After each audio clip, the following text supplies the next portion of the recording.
माझ्यावर असीम प्रेम करणारा हा मुलगा, आपल्या घेतलेल्या श्वासाची खबर देणारा हा मुलगा आयुष्यातला इतका मोठा निर्णय घेतो आणि त्याला एकदाही आपल्या आईला सांगावसं वाटलं नाही. मी कुणीच नाहीये का श्रीकांतची?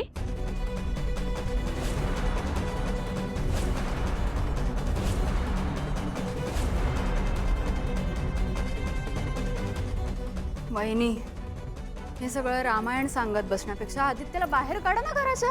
दामिनी, काय गप. आई, या सगळ्यात दादाची काही चूक नव्हती. मी प्रीतम, तू या क्षणी बोलावस अशी ही वेळ नक्कीच नाहीये.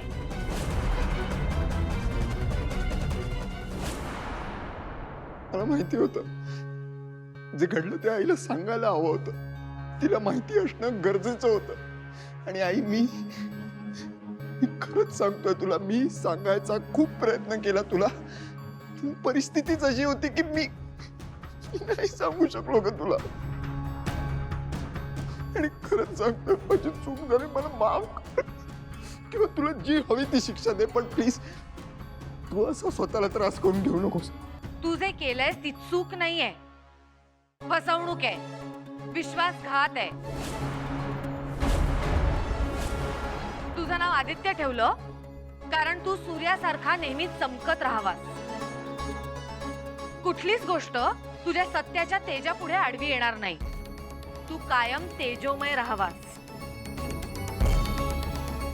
पण तुझ्या या कृत्यामुळे फक्त तुझंच नाही तर माझंही तोंड काळवंडलंय. एकदा, फक्त एकदा विचार करायला हवा होतास.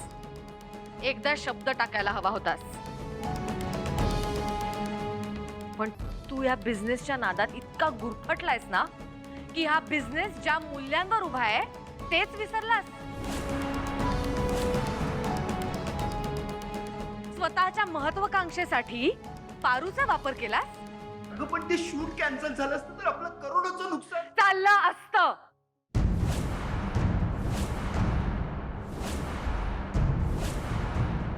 मी आधी सुद्धा सांगितलंय की ते प्रोजेक्ट हातात न गेलं तरीही चालेल.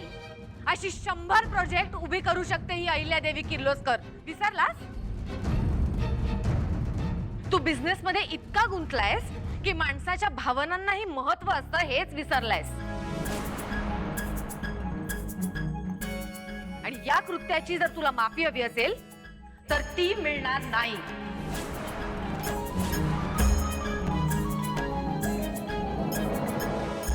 श्रीकांत याला सांग, यानंतर याने मला आई म्हणून हाक मारायची नाही. अहिल्या,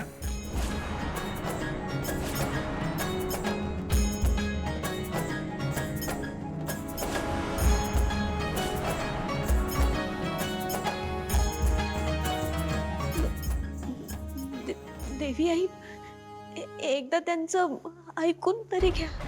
हा माझा आणि आदित्यचा विषय आहे. यात दुसरं कोणीही बोलू नये. प्लीज बोलू नका यार, तुम्ही कोणीच बोलू नका मध्ये. माझ्या आणि आईच्या मध्ये कोणी बोलणार नाही. आई तू बोल, जे वाटेल ते बोल. मलाही असंच वाटायचं आदित्य की तुझ्या आणि माझ्यामध्ये कधीच कोणी येणार नाही. पण आज तू केलेली चूक आपल्यामध्ये भिंत बनून उभी आहे. तुझ्या विश्वासघाताची भिंत, आपल्या प्रेमाचं, विश्वासाचं थडगं बांधून त्यावर उभी केलेली भिंत. या भिंती पलीकडे माझा मुलगा हरवलाय कुठेतरी.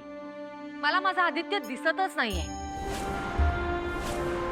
माझ्या समोर उभा आहे तो आईशी खोटं बोलणारा, गोष्टी लपवणारा, विश्वासघात करणारा, 4 चौघांसारखा सर्वसामान्य कृतघ्न मुलगा. आणि त्याच्याशी मला काहीही बोलायचं नाहीये आणि काही संबंधही ठेवायचे नाही.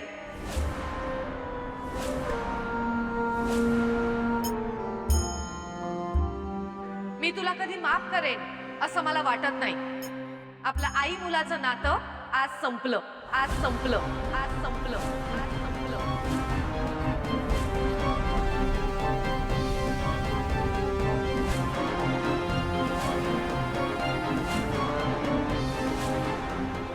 आई बाबा प्लीज आई आई म्हणायचं नाही मला.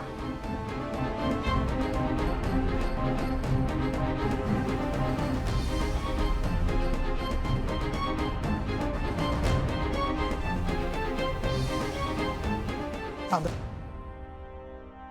दादा यार सगळ्याचं बिल तू स्वतःला का लावून घेतोयस? हे बघ त्यावेळेला आपल्या समोर जी काही इमर्जन्सी होती ते बघता आपल्याला जे योग्य वाटलं ते आपण केलं. It's simple. इमर्जन्सी? कसली इमर्जन्सी? नाही नाही प्रीतम, आता तू मला सांगच त्या दिवशी नेमकं तिथं काय घडलं?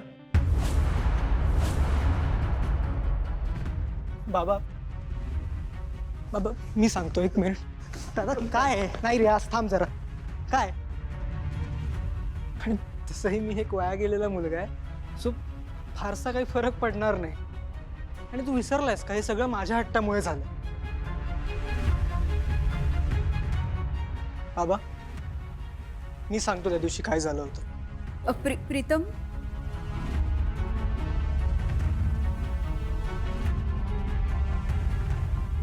मी फोर्स केला दादाला हरीशच्या जागी उभं राहायला.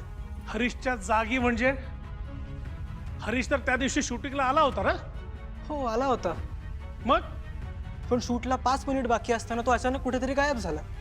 कुठे गेला, कसा गेला, कधी गेला आम्हाला काहीच माहित नाही. आम्ही खूप शोधायचा प्रयत्न केला पण तो कुठेच सापडला नाही आम्हाला. बघ वेळ निघून जात होता, हा तर शूट कॅन्सल करायला निघाला होता. बाबा हे प्रोजेक्ट मी लीड करत होतो. इतक्या वर्षांनी आईने पहिल्यांदा माझ्यावर विश्वास ठेवला होता. आणि असं नाहीये की आम्ही आईला कॉल नाही केला, आम्ही केला होता पण आईच मीटिंग मध्ये होती. मग मीच भाग पाडलं दादाला हरीशच्या जागी मॉडेलिंग करायला.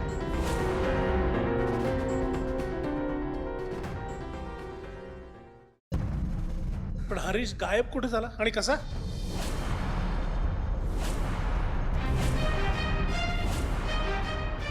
हरीशला बेशुद्ध करून गायब करण्यात आलं होतं. तो आम्हाला डायरेक्ट हॉस्पिटलमध्ये सापडला. हरीश तुला बेशुद्ध कोणी केलं होतं?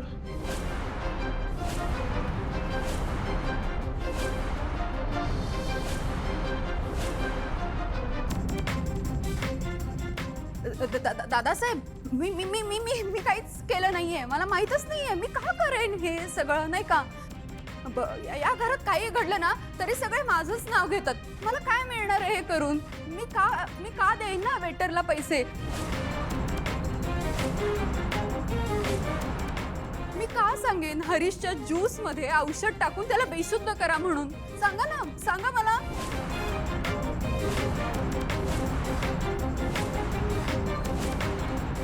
दादा आता कळलं कोणी केलं होतं ते? दामिनी तू का? नाही दादा, बाबा काउंटडाऊन सुरू झालं होतं, वेळ निघून जात होता आणि आपल्या क्लायंटचं पण हेच म्हणणं होतं की दादानी मॉडेल म्हणून उभं राहावं. आमच्याकडे दुसरा काही ऑप्शनच नव्हता.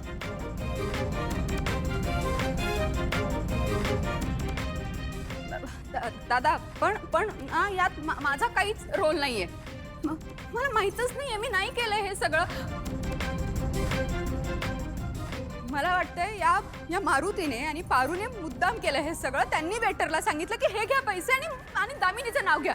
हो दादासाहेब, मी तुम्हाला सांगते. मोहन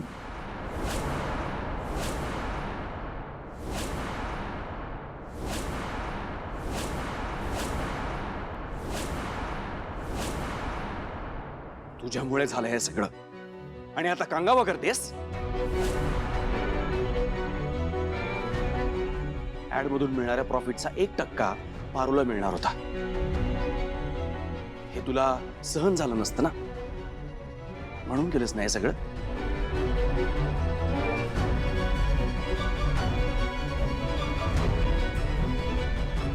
मी सांगितलेलं आदित्यला, मी सांगितलेलं बहिणींपासून हे सगळं लपव म्हणून. उलट मी तर हेच सांगत होते की तू नको करू, हे नको करू.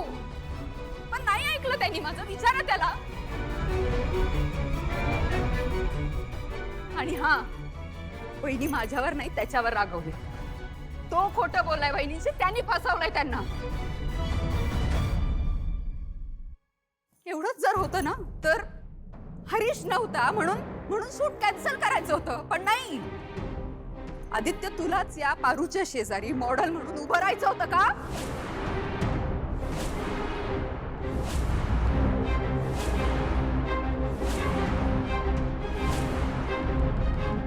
दामिनी, विषय भलतीकडे घेऊन जाऊ नकोस.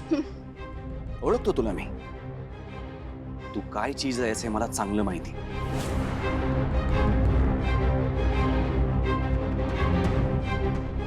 सावित्री, आमच्या रूम मध्ये जाऊन दामिनी मॅडमची बॅग भरून घेऊन ये लवकर.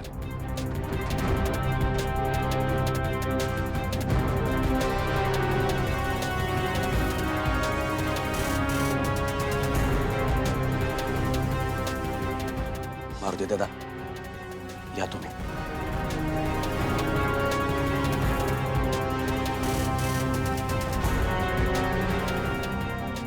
पारू, तूही जा. हरीश, प्लीज.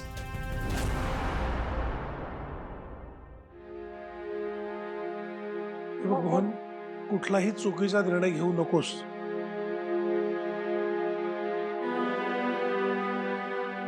आणि आदित्य, एवढं सगळं घडल्यानंतर शूट कॅन्सल करायला हवं होतंस तू, किंवा एवढं सगळं घडल्यानंतर अहिल्याला सांगायला तरी हवं होतंस.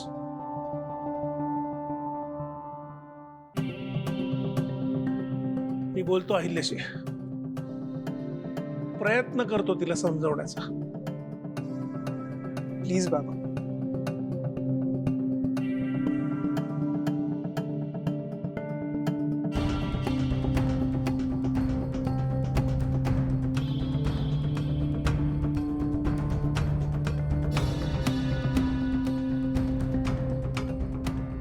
मोहन अंकल, ऐका ना प्लीज. मला काय वाटतं, दामिनी आंटींची नसेल या सगळ्यात चूक. आय मीन, त्यांनी हे सगळं केलंय असं त्यांच्या अगेन्स्ट आपल्याकडे सॉलिड प्रूफ नाहीये ना. मग आपण फक्त ते स्पॉट बॉयचं ऐकून त्याच्यावर कसा विश्वास ठेवायचा?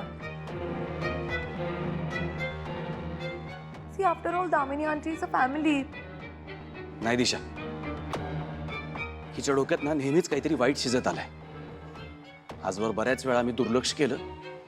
म्हटलं आता सुधारेल, उद्या सुधारेल. आणि यावेळी हिने जे केलंय ना ते माफ करण्यासारखं नाहीये. विचार कर, हरीशला जे औषध दिलं त्यातून त्याचं काहीतरी बरं वाईट झालं असतं तर. आपलं नशीब तो आज आपल्या समोर उभा आहे. मग खरं तर हिला पोलिसांच्या ताब्यात द्यायला हवी, पण किर्लोस्कर कुटुंबाचं नाव खराब व्हायला नको म्हणून. अहो, मी काही केलंच नाही. मी न केलेल्या गोष्टीची शिक्षा मला का देताय? तुम्ही माझं ऐक, तुम्ही माझं एक मिनिट ऐक. माझं ऐकून घ्या प्लीज. अहो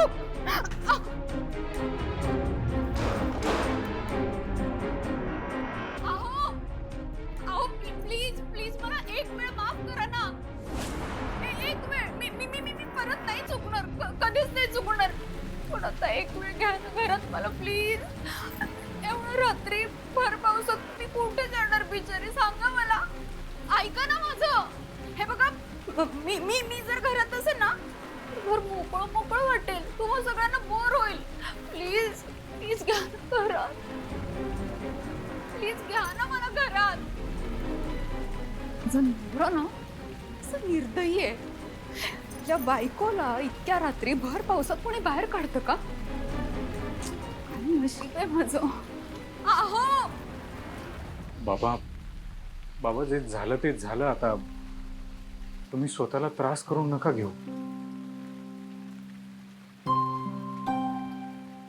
पारू, तू पण या सगळ्या गोष्टींचा जास्त विचार करू नको.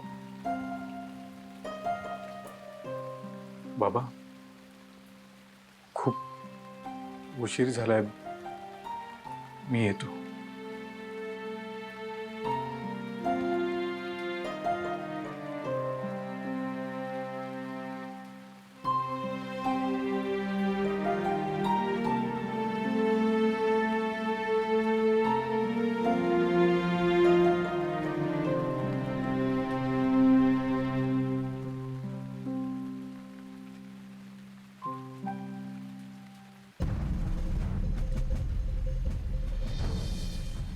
बा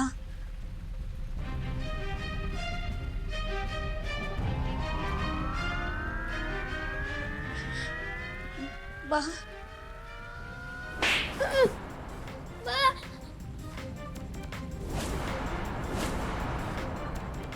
ह्यो आजचा दिवस दाखवायचा शिल्लक होता का?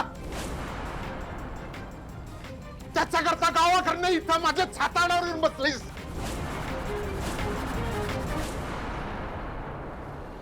तू काय केलंय लक्षात आहे का तुझ्या? कळतंय का तुला?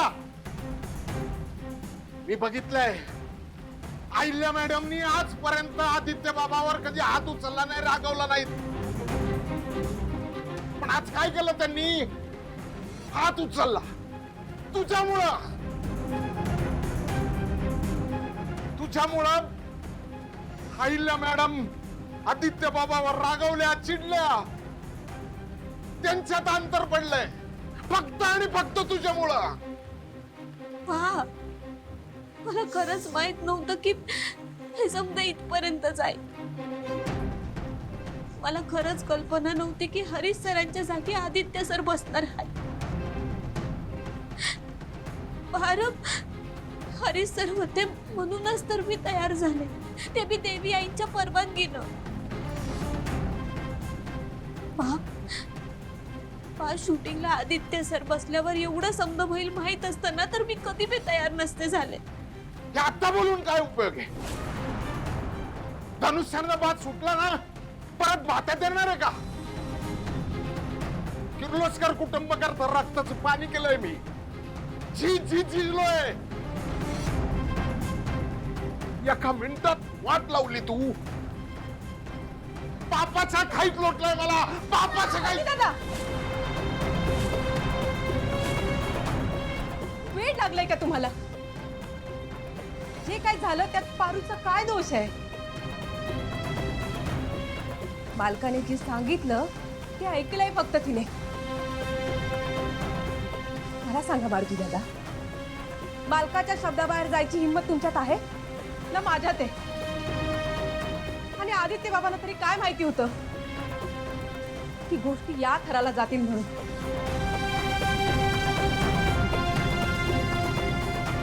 बिचारी पारू काय बघते हे तुम्हाला नाही कळणार.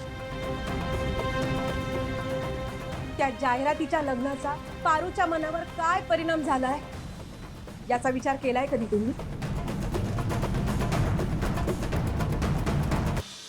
त्या दिवसापासून पारू तिच्या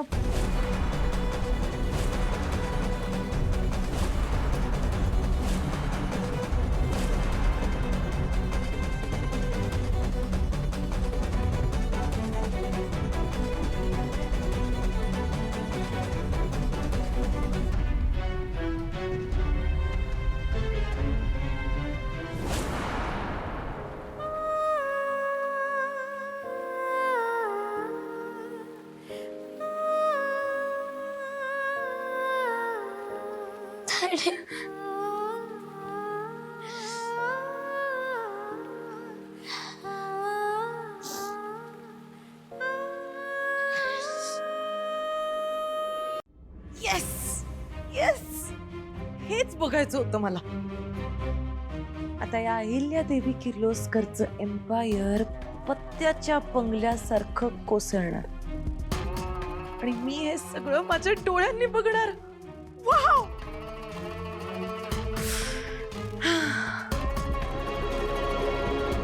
खूप माज होता ना त्या अहिल्या आणि आदित्यला. बिचारे यांचं नाक तर कापलं गेलं आता. नाव द टेबल्स विल टर्न आणि मी या गोल्डन अपॉर्च्युनिटीचा पुरेपूर फायदा उचलणार. आता सगळ्यात पहिलं आणि महत्वाचं काम या किर्लोस्कर घरातला माझा इम्पॉर्टन्स वाढवायचा. त्या अहिल्या देवी किर्लोस्करची जागा घेऊन तिचा क्राऊन मिळवायचा आहे मला. आणि त्यासाठी ही दिशा काहीही करू शकते, अगदी काहीही. अँड फॉर नाव माझ्या सासू मॉमला माझी खूप जास्त गरज आहे. असं त्यांना एकटीला सोडून तर इथून जाऊ नाही शकणार. I need to take care of her. म्हणजे मला अजून काही दिवस या घरात राहावं लागणार.